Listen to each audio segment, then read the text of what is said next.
Now we are going to look at the way to compute the minimum subinterval from using the Simpson rule.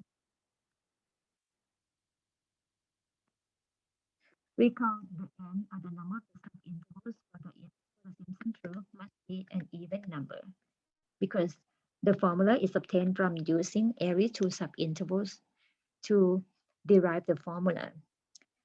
From the Simpson rule, the absolute error or the E subscript s is less than or equal to the capital K multiplied by b minus a to the fifth divided by 180 n to the fourth. And we are looking at the minimum n that give us the error less than 10 to the negative fifth. We call the capital K is the upper bound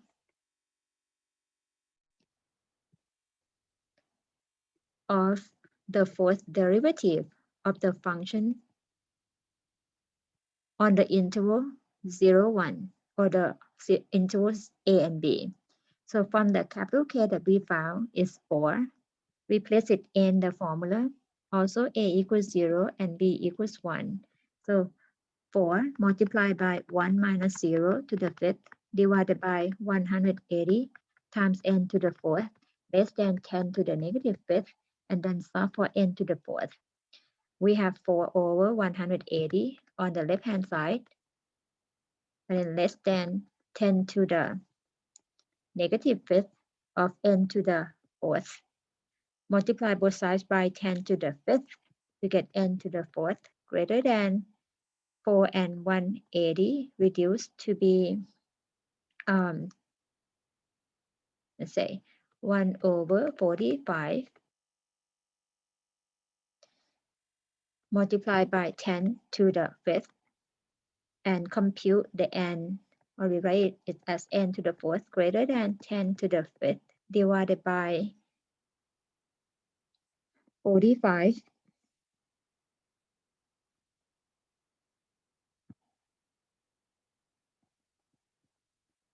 So n is greater than the fourth root of 10 to the fifth divided by 45.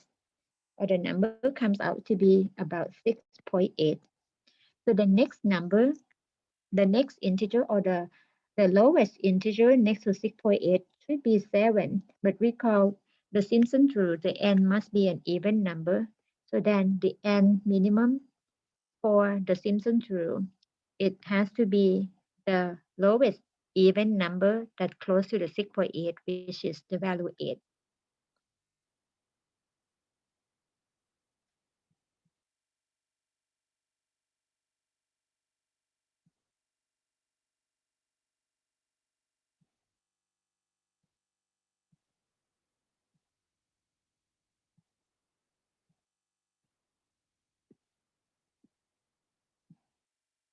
And I should say the minimum of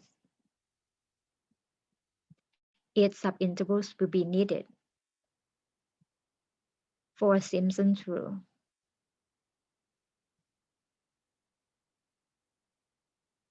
To ensure